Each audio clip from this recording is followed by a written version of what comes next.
My name is Ajinla. I want to talk on misconception about spiritual husband.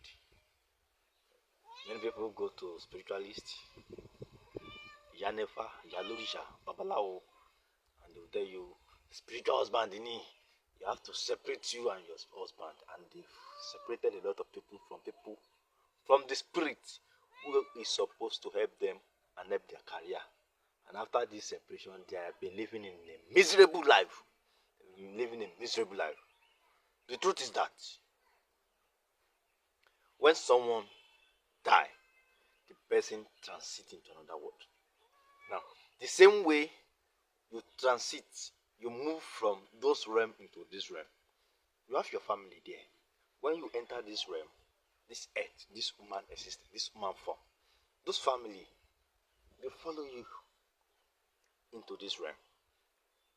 And then they form your egbon, they form your friends. And then, in most cases, they will be following you everywhere. And then you go to, if you don't give them their right, what is still, things will become hard for you. And then they make matters worse by separating you with them. And then they go and sit down somewhere or sit down somewhere. And then they laugh at what your life will become. Someone want to do consultation with me. Oh, I'm a busy man. I'm not gonna lie to you. I'm very, very busy. I'm not patient enough. I can't deal with you because I don't like impatience.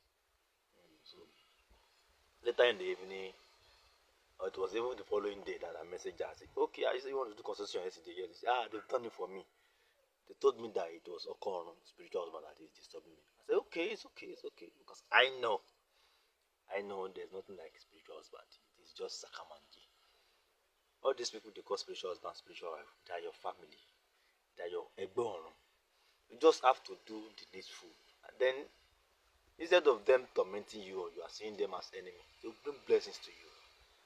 I remain Ajinla, Allah Batala, the son of